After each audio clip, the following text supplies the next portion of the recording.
말씀은 당시 고난당하고 핍박당하고 어려운 시험, 말로도 알 수 없는 위기를 만나게 될 때 그리스도인들이 그러한 위기 속에 놓여 있을 때 베드로 사도는 그들을 위로하고 권면하고 그리고 정신을 더 단단히 차려야 된다는 것을 이 서신서를 통해서 지금 말씀하고 있습니다.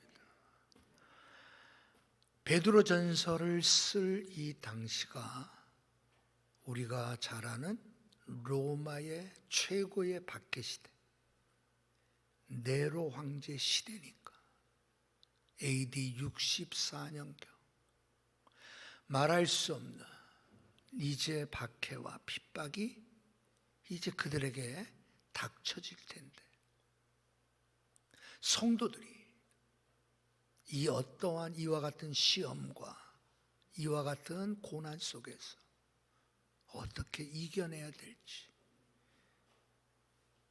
그들을 위로하고 격려하고 그리고 그들에게 소망을 주기 위해서 이 서신서를 쓰게 된 겁니다.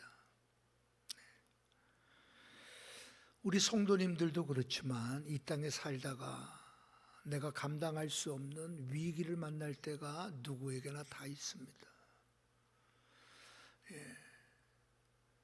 내가 손을 써볼 수 있는 일이라면 그래도 한번 써볼 텐데 내가 손을 써볼 수 없는 일들도 우리는 만나게 됩니다. 당시 성도들은 그들이 손을 쓸 수 있는 형편이 못 됐습니다. 유일한 방법은 내가 믿기로 결심한 나의 구주 예수 그리스도를 버리는 것밖에 없었습니다. 시험과 고난과 핍박을 면하기 위해서는 나에게 은혜를 베푸시고 나를 사랑하신 그분을 내가 버리는 수밖에 없었습니다. 그러나 당시 성도들은 그럴 수는 없었습니다. 내가 죽는 한이 있어도 나는 그럴 수 없다라고 고백했던 성도들이 여러분 초대교회 성도들이었습니다. 그래서 오늘 사도 베드로는 바로 그런 자들을 위해서 이 서신서를 쓴 것이고 오늘 우리가 읽은 이 본문의 말씀은 그것을 이해해야 6절까지가 이해가 됩니다. 자, 오늘 1절의 시작은 그리스도께서 이미 육체의 고난을 받으셨으니 너희도 같은 마음으로 갑옷을 삼으라라고 시작합니다. 그러니까 이와 같은 시험과 고난과 핍박, 내가 감당할 수 없는, 내가 손을 쓸 수 없는 상황에서 우리가 유일하게 살아남을 수 있는 방법, 비겁하게는 예수를 버리는 것이라며 신앙적으로는 예수의 마음을 나의 방패로 삼는 것이라는 거예요. 예수님의 마음이라는 게 뭐예요? 너희도 같은 마음으로 갑옷을 삼으라라고 할 때 같은 마음은 예수님의 마음이거든. 그분이 여러분 우리의 죄를 대신하여 십자가를 지실 때 그분은 그 십자가를 진다는 그 말할 수 없는 고난과 십자가를 당할 수밖에 없는, 십자가를 지고 죽을 수밖에 없는 그 상황에서 그분이 가졌던 마음, 불같은 시험을 이겨내셨던 그분의 그 마음을 우리도 그 마음을 삼아 그것이 우리의 방패가 되고 갑옷이 되어야 된다. 바울은 지금 말하고 있는 겁니다. 주님은 여러분 나 살자고 주님은 세상과 타협하지 않았잖아요. 그분은 자신에게 주어진 고난의 잔을 기꺼이 마셨습니다. 내가 살자고 피하지 않았잖아요. 내가 이 위기를 모면하자고 적당하게 둘러대고 그들의 비유를 맞추고 잠시라도 내가 모른 척하고 외면하지 않았잖아요. 바로 그 마음을 말씀하는 겁니다. 죄와는 타협할 수가 없다라는 마음을 말씀하는 거예요. 세상과는 타협할 수 없다라는 그 마음을 말하는 거예요. 주님이 가지셨던 그 마음과 같이 우리의 마음도 그 마음으로 우리가 준비되고 무장되지 않으면 안 된다라는 거예요. 그래서 오늘 제목을 삼은 것처럼 너희도 같은 마음으로 갑옷을 삼으라라는 거예요.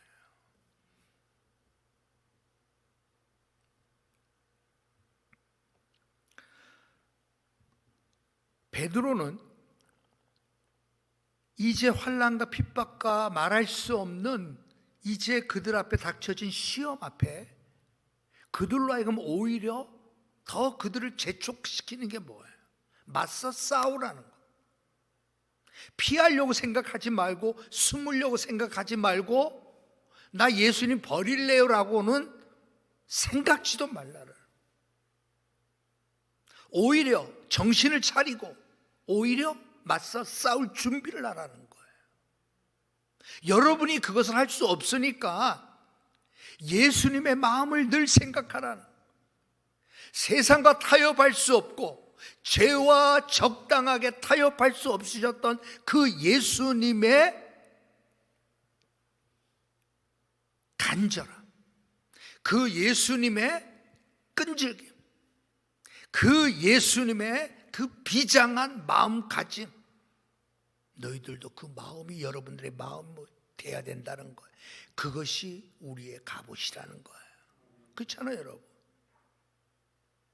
여러분, 2000년 전의 갑옷은 자신의 생명과 직결되는 거예요. 오늘날로 말하면 방탄복이겠죠.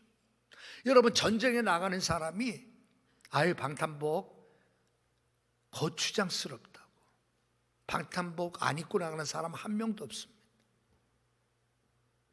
아니, 전쟁 나가는 사람이 지금 좀 불편하다고 나 이거 벗을래요? 나 그냥 편한 복장으로 나가서 싸울래요? 하지 않습니다. 왜? 내 생명과 직결되는 거거든.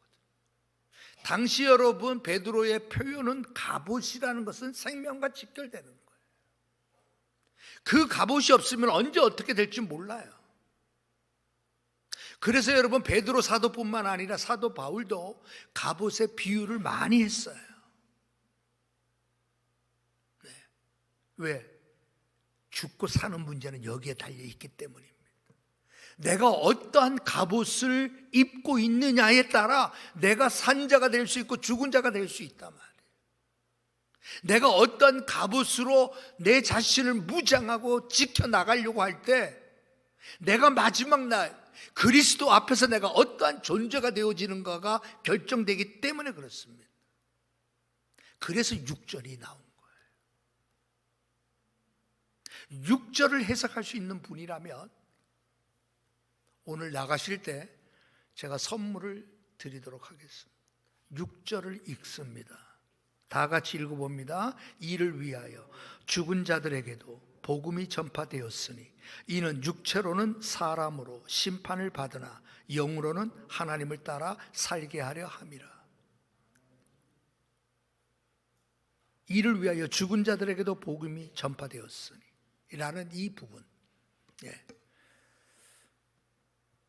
우리가 아는 기독교와는 다른데, 그렇죠? 분명 다릅니다. 쉽게 얘기해서 여러분, 우리 생각에는 아니 죽은 자들에게도 복음이 전파될 수 있을까? 가능한가?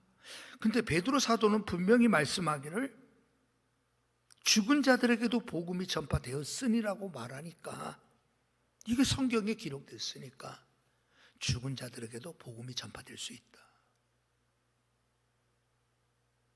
1번 죽은 자들에게도 베드로전서 4장 6절에 있는 말씀처럼 이미 죽은 자들에게도 복음이 전파될 수 있다가 1번이고요.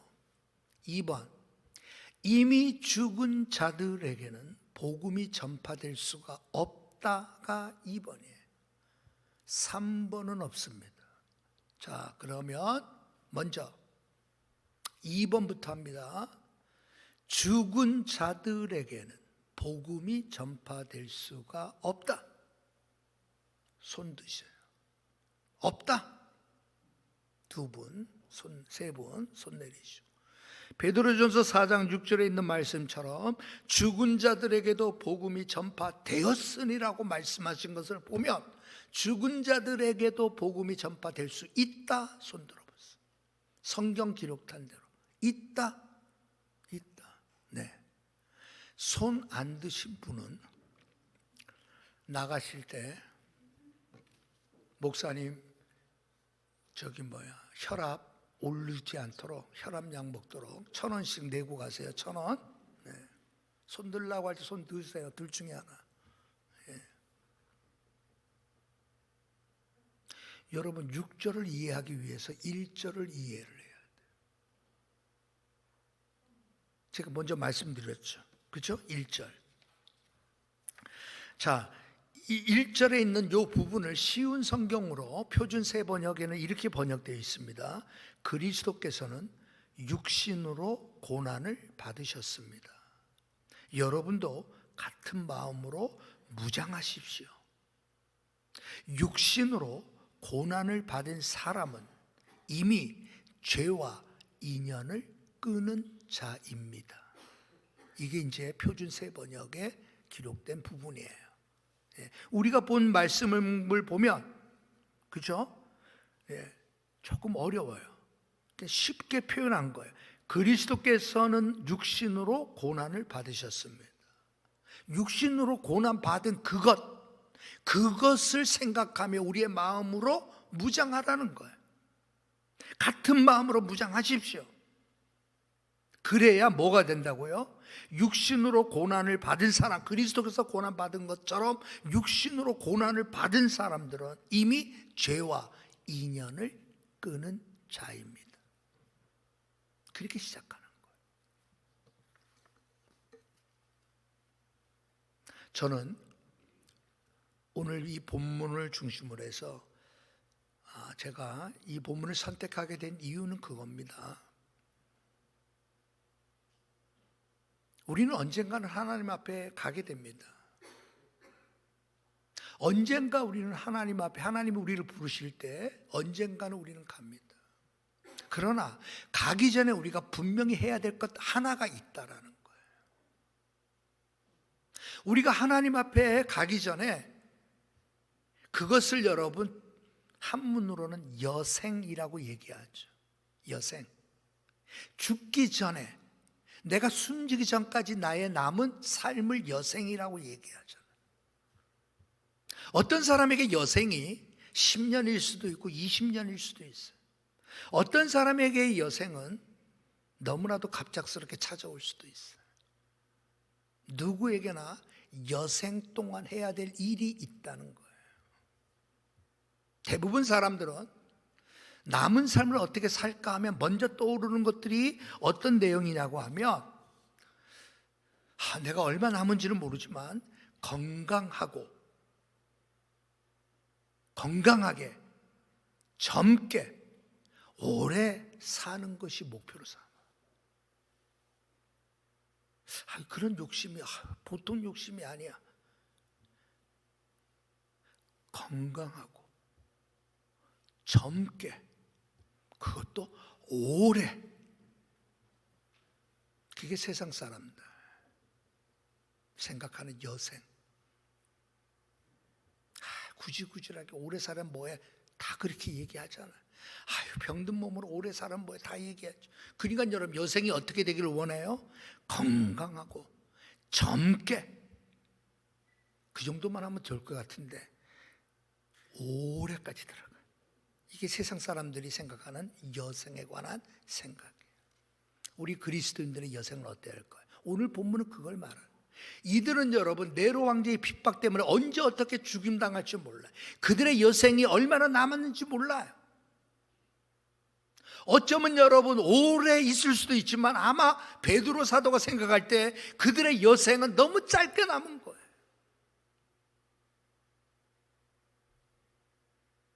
그 악한 네로의 그 핍박의 손에서 벗어날 만한 사람들이 그리 많지 않음을 베드로는 알아요. 지금은 여생에 대하여 말하는 겁니다.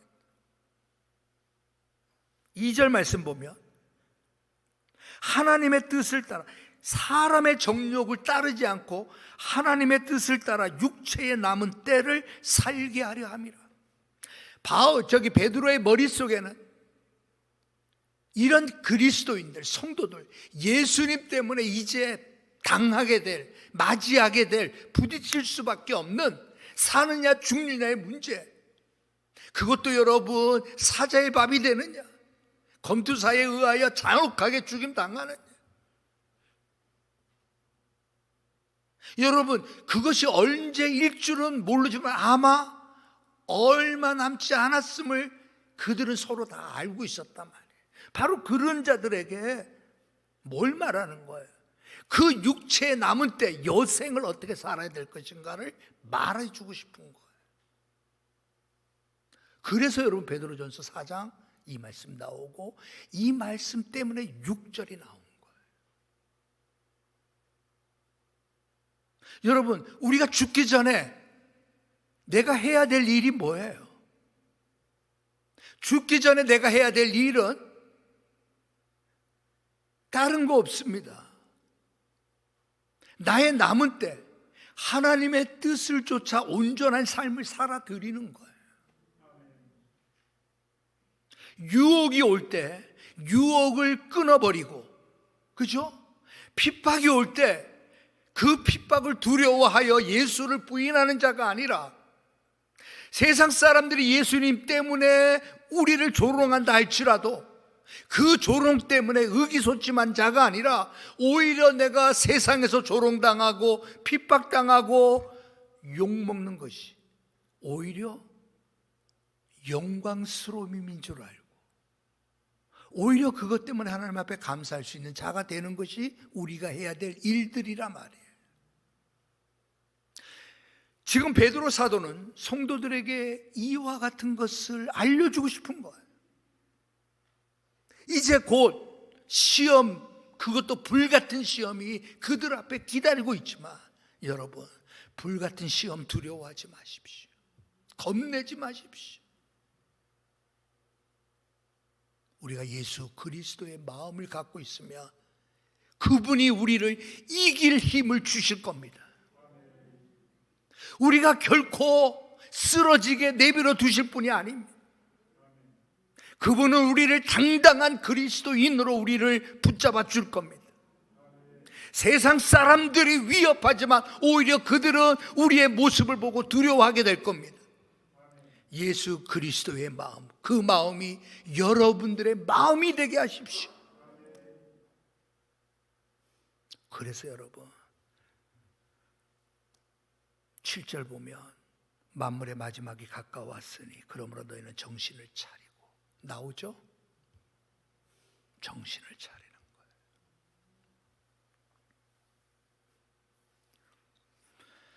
하나님은 우리가 이 땅에 사는 날 동안 우리의 인생이 간증이 넘치는 삶을 살기를 하나님은 원하십니다. 하나님께서 우리로 하여금 간증이 넘치는 삶을 살기를 하나님은 원하세요. 우리가 언뜻 생각하면 저는 간증할 게 별로 없는데요. 그런 사람들이 있죠. 저는 뭐 간증할 게 없는데. 자, 간증할 거 없는 사람 손 들어보세요. 간증할 거. 그래도 감사하게 우리 교회는 간증할 것이 없다라고 생각한 사람이 한 명도 없습니다. 그러면 지금부터 또 1분씩 나와서 간증할 것을 하나씩 하시기 바랍니다. 우리 복매 집사님부터 앞에서부터 나와서 1분씩 간증할 것이 있으니까 손 안 들었잖아. 그치? 네. 우리는 간증하면 먼저 떠오르는 것이 특별한 어떤 은혜 받은 것 떠오릅니다. 천국 갔다 왔느냐 안 갔다 왔느냐, 영적 체험을 했느냐 안 했느냐, 또는 내가 어떤 특별한 계기로 인해서 내가 큰 돈을 벌었냐 안 벌었냐. 여러분, 이게 우리의 간증이 되는 거예요. 우리 아들이 그렇게 말하던 아들이 하나님의 은혜로 이번에 어떻게 해가지고 큰 돈을 벌게 됐어요. 여러분, 이게 간증으로 생각해요. 여러분, 축복과 기적이 간증의 대상이 아닙니다. 베드로도 여러분, 그물이 찢어질 정도로 고위를 끌어올렸을 때, 그것 때문에 여러분 예수님을 쫓았던 게 아니에요. 오히려 그랬음에도 불구하고 어떻게 했죠? 그물과 배를 버려두고 예수를 쫓은 거예요. 아니, 나를 그렇게 어마어마 밤새도록 고기를 못 잡게 했던 나를 한순간에 그물이 찢어질 정도의 고기를 잡게 하셨던 그 놀라운 기적을 체험했잖아요. 그것이 그의 자랑스러워할 만한 간증거리임에도 불구하고 그는 그렇게 말하지 않아요. 오히려 그물을 버려두고, 그물과 배를 버려두고 예수를 쫓으네. 그럼 베드로에게 간증은 어떤 간증이에요? 나를 그렇게 만드신 주님이 간증이란 말이에요. 나를 배와 그물을 버리고 주님을 쫓게 하셨던 그분의 말씀하심, 그분의 만남, 그분 때문에 내 삶이 변하고 내 가치관이 변하고 내 물질관이 변하고 나의 모든 것이 변해버리게 했던 그것 자체가, 그게 간증이지. 이번에 했더니 큰 돈을 벌었어요, 목사님. 그리고 여러분, 11조 하나 제대로 못한다면 마지막 날 어떻게 하려고 그래요? 그 떼어먹은 거 어떻게 하려고? 그게 6절이에요. 그게 6절. 베드로는 그걸 말하는 거예요. 우리로 하여금 간증거리가 많은 인생 되기를 주님은 원하세요. 그 간증은 예수 그리스도 때문에 내가 변했다라는 사실을 여러분 세상에 보여주는 거예요. 야, 저 사람 정말 돈밖에 모르던 사람. 야, 저 사람 노는 것밖에 모르던 사람이. 야, 저 사람 뭐밖에 모르는 사람이야. 이제 완전 변했네. 예수님밖에 모르네. 교회밖에 모르네. 주님밖에 모르네. 아니, 천국밖에 모르네. 변한 거죠. 주님은 우리가 그런 자 되기를 원하는 거예요. 자, 그러면 이제 정답을 말씀드립니다. 정답.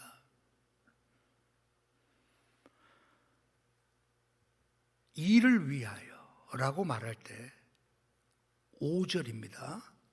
산자와 그들이 누구를 말할까요? 예수 믿는다는 것 때문에 비방하던 자들입니다. 예수 믿는 것 때문에 업신여겼던 자들, 박해하던 자들, 그들이 뭘 한다고요? 산자와 죽은 자를 심판하기로 예비하시니 심판장 되신 주님 앞에 그들은 사실대로 고하게 될 것이다 라는 거예요. 피할 수 없는 거예요. 숨길 수 없는 거예요.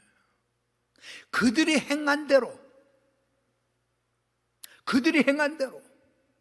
핍박하고 조롱하고 무시하고 대적하고 우습게 보았던 그 모습 그대로 마지막 날 심판주 되시는 주님 앞에서 그들은 자기가 행한 그대로 그분 앞에 말하게 될 것이다. 그 얘기예요.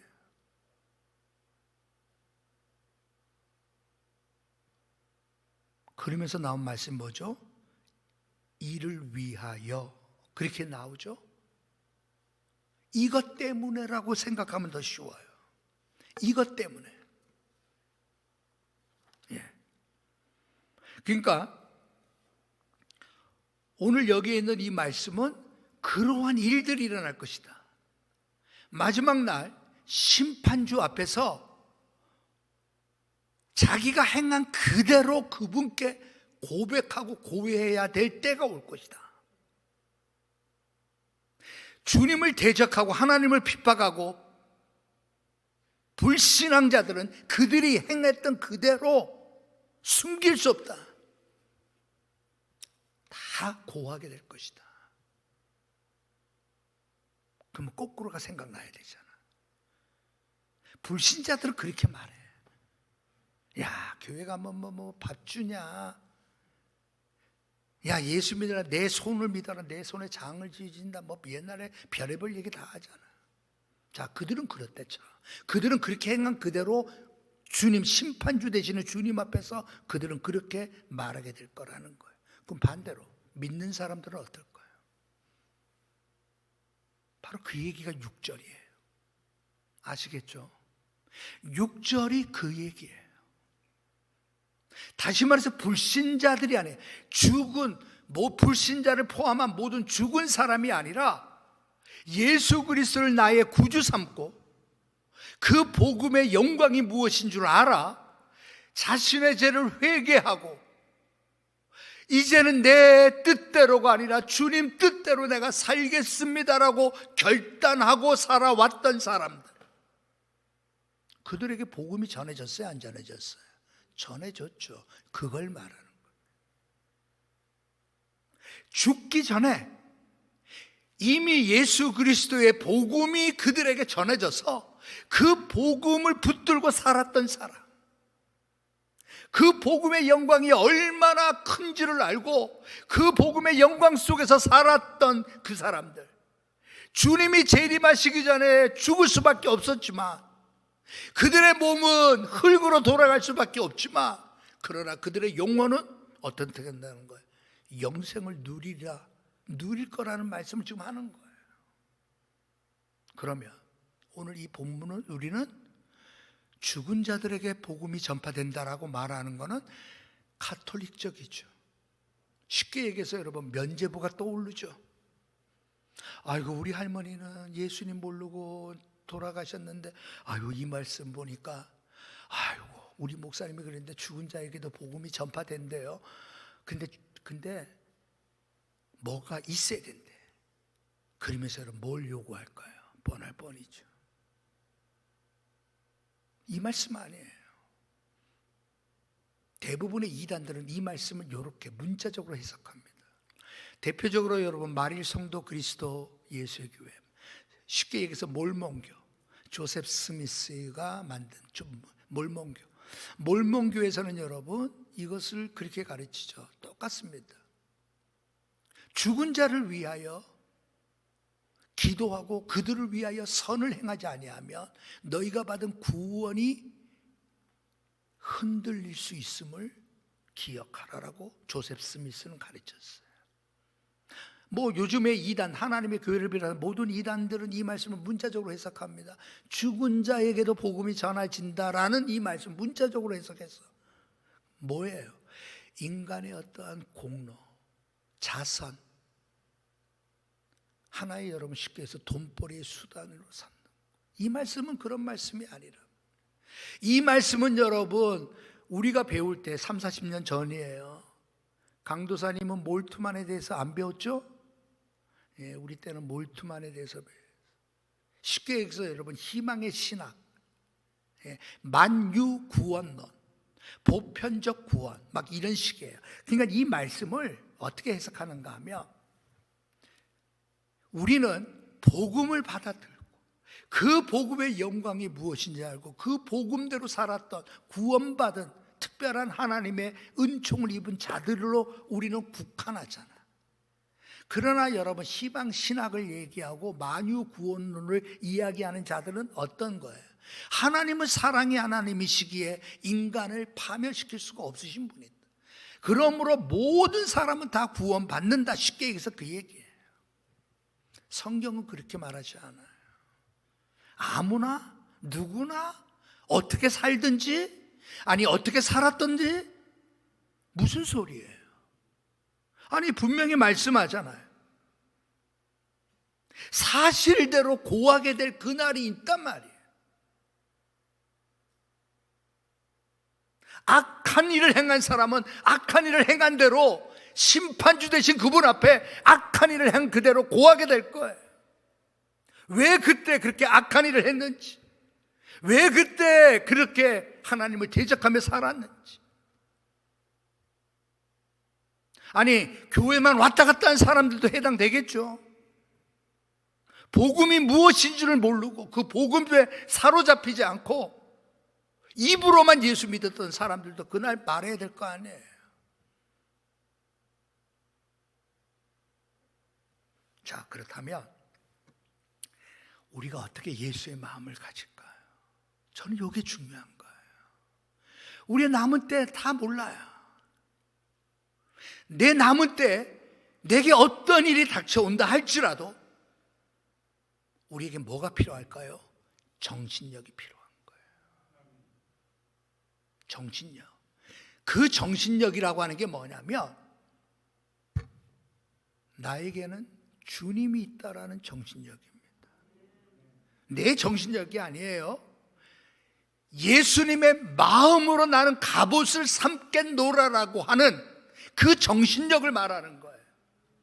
내가 여러분 그 불화살, 말할 수 없는 시험, 끔찍한 일이 일어날 그 상황을 이겨낼 사람 아무도 없어요. 쉽게 얘기해서 여러분, 오늘날 주기철 목사님과 같은 위대한 신앙의 모습을 여러분 어떻게 우리 힘으로 할 수 있어요? 주기철 목사님이 여러분 강철 같은 사람이라서 그랬나? 아니에요. 예수의 마음으로 갑옷을 입었기 때문에 그런 거예요. 오늘도 여러분이 마찬가지죠. 우리 정신, 나는 이렇게 하리라, 나는 이렇게 하리라. 그게 여러분 우리로 하여금 간증하는 삶을 살게 하느냐 마느냐가 결정된단 말이에요. 우리는 이미 여러분 포기해버렸어. 그래, 세상 사람처럼 나도 성공, 세상 사람처럼 나도 누리고, 세상 사람들처럼 나도 내 자녀에게 많은 것을 남겨주고, 나는 이렇게 해서 돈 많이 벌어서 나는 이렇게 멋지게 살 거야. 그것을 여러분 음란과 정욕과 술 취함과 방탕과 향락과 무법한 우상 숭배를 하는 끔찍한 죄임을 말하는 거예요. 우리는 그렇게 살 수 없다는 거죠. 왜? 우리는 죄와 인연을 끊어버린 자란 말이에요. 우리에게 여러분 정신력이 필요한 거는 우리로 하여금 신앙의 성공자, 다시 말해서 간증거리를 남겨두느냐 마느냐. 우리 아버지는 나를 위하여 이런 간증거리를 남겨두었습니다라고 말한다면 여러분의 삶은 성공한 삶이다 말이에요. 우리 아버지가 남겨주신 거는 글쎄 뭘 남겨주셨나? 김일성처럼 여러분 그 어머니의 손에 붙들려 매주마다 교회에 찾았어요. 한 번도 빠지지 않았어요, 김일성이가. 그러나 그 어머니가 교회 갈 때마다 늘 줘라, 꾸벅꾸벅. 김일성이는 자기 엄마가 조는 모습 보고 신앙생활이 그렇게 자라났다고 하고, 그 친척 되시는 장로님대가 우리의 모교회 그 강 장로님이라고 계시, 다 강씨잖아. 모가 외가 쪽은. 그 장로님이 그렇게 알려주시더라고. 그렇구나. 그래서 김일성이가 그렇게 됐구나. 오늘 여러분 기억하세요. 우리는 예수 그리스도의 그 마음을 나의 갑옷으로 삼겠노라고 결심하는 순간 우리는 성공하는 신앙인이 되고 간증할 거리를 남겨주는 사람이 된단 말이에요. 제가 한 예를 듭니다. 이 사람을 알아맞히는 분에게 선물을 드릴 거예요. 나는 12살 때 부모의 이혼으로 어린 시절을 12번이나 이사하며 가난하게 살았던 사람입니다. 나는 온갖 어둠과 그늘진 곳에서 살았던 그러한 불우한 사람이었습니다. 결혼을 해도 가진 것이 너무 없어서 너무 힘들게 살았습니다. 그러나 나에게는 꿈이 있었습니다. 배우가 되는 겁니다. 그러나 내 꿈을 이룰 수는 없었습니다. 너무 가난한 거예요. 30번째 생일날 아내가 1달러 조금 넘는 볼품없는 마지막 남은 돈으로 사온 케이크 있었습니다. 케이크에 촛불을 꽂고 눈물을 흘리며 함께 노래 부르고 아내가, 여보, 당신 소원이 뭔지 말해 봐. 그때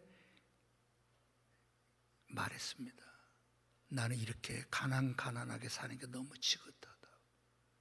나에게 기회를 준다며 이 가난에서 나를 벗어나게 해달라는 소원을 빕니다. 그리고 며칠 후에 무하마드 알리와 그 세계 복싱 대회 하는 것이 보였어요. 근데 도전자가 게임도 안 되지만 끝까지 15라운드를 버텨요. 쓰러지지, 넘어지고 깨지고 다 어떻게 하든. 그때 감동을 받아. 그래서 시나리오를 썼습니다. 그리고 그거를 영화로 만든 나는 누구일까요? 이거 좀 어려우면 그 영화의 제목이 뭐라 생각합니다. 제일 먼저 손든 사람. 네, 없습니까? 뭐야? 로키? 네, 맞았습니다. 자, 로키 보이시죠? 예. 우리 보셨죠? 로키. 제가 왜 이 말씀 드리는가 하면, 여러분, 끈질김 없이는 이루어지는 것이 하나도 없어요. 신앙과 똑같습니다. 믿음 생활과 모든 게 다 똑같습니다. 끈질김, 간절함이 없이는 이루어질 수 있는 것이 아무것도 없어요.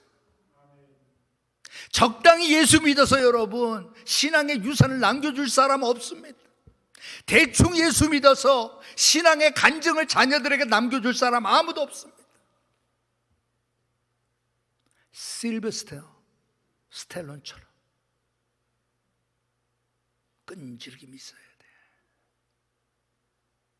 성공은 좋은 것을 포기하고 멋진 것을 선택하는 것이 성공이라고 여러분 성공을 연구하는 학자들은 저 실베스터 스텔론을 통해 가지고 그런 식으로 이야기를 하더라고요. 나는 거기에서 맞아. 저 사람이 여러분 그렇게 돈 없어서 그렇게 그러면 안 해본 일 없이 그렇게 힘들게 살다가 그 시나리오를 써서 자기 나름대로 야 괜찮아 보이는 거예요. 그래서 영화사를 막 찾아간 거예요. 막. 그게 다 문전박대지. 근데 여러분 이 시나리오만 해가지고 영화 만듭시다 했으면은 빨리 진행될 수 있었지만 이 사람은 한 가지 조건을 붙였어요. 그게 뭐냐면 반드시 저 영화의 주인공은 내가 돼야 된다라는 조건이에요. 그건 여러분 당시 제작사들이 다 포기하죠. 야야야 가 이렇게 했지만 마지막 딱 하나가 붙잡은 거예요. 대신 성공해서 줄 돈이 별로 없으니까 그런 줄 알아요. 네. 저금은 어떻습니까? 내가 주인공이 돼서 저 영화 만들겠습니다. 그렇게 해서 만든 영화가 로키예요. 여러분 아시죠? 돈이 없어 28일 만에 저 영화를 만들었어요. 영화가. 그런데 대박 났죠? 지금 어느 정도에 사는가 내가 봤더니 한 600억 집에 살더라고. 600억 정도의 집에서. 네. 자, 오늘 여러분 저는 이 부분을 보면서 그래 신앙도 똑같아. 끈질김. 예? 자, 그 영화에 나오는 그 대사 가운데 이런 그 대사가 나와요. 대사가 뭐냐면 사실 나는 이번 싸움에 이길 수가 없을지 몰라. 왜? 상대방이 원체 유명한 사람이니까. 나는 자기가 이기려고 가는 거 아니에요. 하지만 분명한 건 끝까지 넘어지지 않고 버틸 거라는 거야.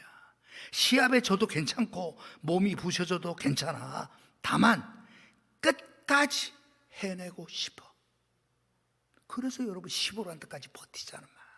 피 흘리고 찢어지고 막 사람이 거기에 감동하는 거야. 상대방은 이미 세계적인 선수니까 당연히 이길 줄 알아. 그런데 끝까지 왜? 끝까지 버티기로 마음을 먹었기 때문에. 우리의 신앙은 뭡니까? 끝까지 버텨. 어떠한 환난과 어떠한 시험이 온다 할지라도 어떠한 죽음이 내 코앞에 온다 할지라도 나는 주님의 마음으로 무장된 이 마음, 이 갑옷을 삼겠습니다. 주님 나를 불쌍히 여겨주십시오. 이 갑옷으로 이기게 해주십시오. 포기하지 않게 해주십시오. 승리하게 해주십시오. 여러분, 그렇게 할 때 신앙의 간증이 되어지는 거예요. 우리 보모 형제에게 이 신앙의 간증이 일어나길 주님의 이름으로 축원합니다. 우리 보모, 우리 형제를 위해서, 또 우리 김채원 집사님을 생각하며 오늘 말씀을 준비한 거예요. 간증거리가 있게 되기를 주님의 이름으로 축원합니다.